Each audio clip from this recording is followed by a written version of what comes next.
दोस्तों अभी मैं एक खेत के मुंडेर पर बैठा हुआ हूँ और आज कुछ खेती की बात करना चाहता हूँ।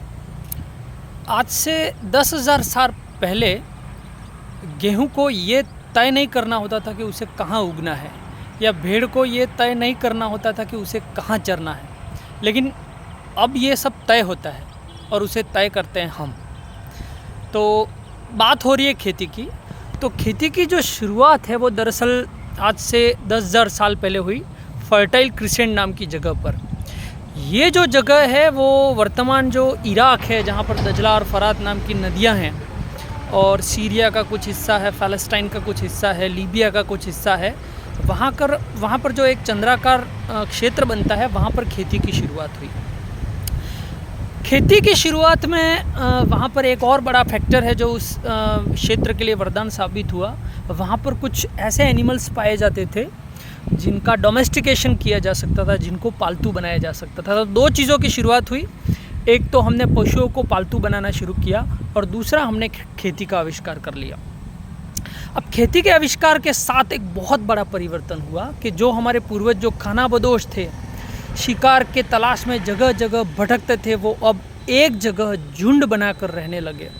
पर्याप्त भोजन मिलने लगा और उसके कारण उनकी पॉपुलेशन बढ़ने लगी। तो उसके साथ कल्चर डेवलप हुआ, कस्टम डेवलप हुए, सिटीज़ डेवलप हुई, और एक तरह से यूँ कहें कि मानव सभ्यता जो है वो फलने फूलने लगी। लेकिन ये केवल एक एग्रीकल्चर का एक उजला पक्ष है। इसका एक नेगेटिव सीक्वेंस भी है जिसकी मैं आज चर्चा करना चाहूँगा।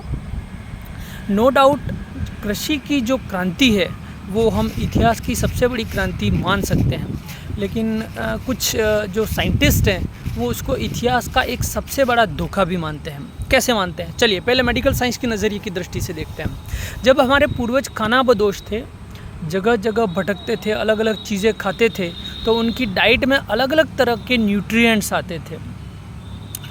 लेकिन जब से हमने खेती करना शुरू कर दिया, हमारी डाइट में ज़्यादातर कुछ घासों का एकाधिकार हो गया, जो थे गेहूँ, चावल और मक्का।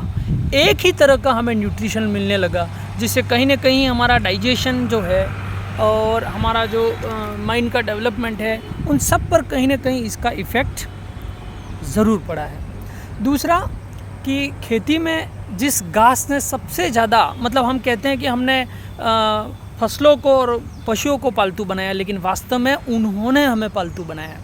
एक गेहूं की खेती में एक परिवार की कितनी मेहनत लगती है आपको पता नहीं है। गेहूं को पत्थर पसंद नहीं है, निराई गुड़ाई करनी पड़ती है, उसको बहुत सारा पानी चाहिए होता है, उसका भंडारण करना पड़ता है, स्टोरेज करना पड़ता है, उसकी देखभाली करनी पड़ती है, सुरक्षा करनी पड़ती है। तो एक परिवार की बहुत सारी एनर्जी जो है वो कृषि में लग जाती है। एक ही परिवार के सारे सदस्य खेती में लग जाते हैं तो हम कह सकते हैं कि एक तरह की छिपी हुई बेरोज़गारी जिसको हम कहते हैं, वो कंसेप्ट भी इस पर लागू होता है। पशुओं की देखभाल करनी पड़ती है। इवन वो उस पूरे परिवार का जो समय है, सुबह उठने से लेकर रात के सोने तक, अपने शरीर की आहुति देते हैं एक फसल को उगाने में। तो एक तरह से जो खेती है वो क्रांति तो ज़रूर लाई है, लेकिन कहीं ना कहीं उसने बहुत सारा नुकसान भी किया है। कभी कभार अकाल की स्थिति आ जाती है। हम पढ़ते हैं कि बहुत सारे किसानों ने आत्महत्याएं कर ली।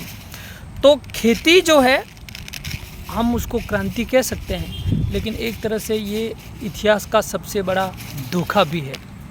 मेरे हाथ में ये जो गेहूं है, इसने हमें गुलाम बना दिया है, और अब वैज्ञानिक इसी पर चिंता करने लगे हैं कि हम कुछ घासों की गुलामी से बाहर कैसे आएं। चावल, मक्का और विशेष करके गेहूं। तो इसका भी कोई विकल्प ज़रूर आएगा। खेती के साथ एक और चीज़ पर डिस्कस करना चाहूँगा, डोमेस्टिकेशन, कि हमने जानवरों को पालतू बनाया, उससे भी हमें बहुत सारी परेशानियाँ झेलनी पड़ी है। जैसे ही हम पालतू जानवरों के संपर्क में आए, बहुत सारी इन्फेक्शियस डिजीज़ जो है उसके हम शिकार बने। जितनी भी संक्रमणकारी बीमारियां जो हैं वो मनुष्यों में आजकल प्रचलित है, वो सभी हमें पशुओं से वरदान में मिली है। तो एग्रीकल्चर और डोमेस्टिकेशन, ये दो बड़े वरदान भी हैं, तो कहीं न कहीं ये दो बड़े अभिशाप भी हैं। लेकिन किसान जो है वो इतनी जल्दी खेती करना छोड़ेंगे नहीं। ये जो माटी की सुगंध है, ये जो हरियाली है, उसके साथ जो पले बड़े हैं वो आसानी से इसको छोड़ नहीं सकते।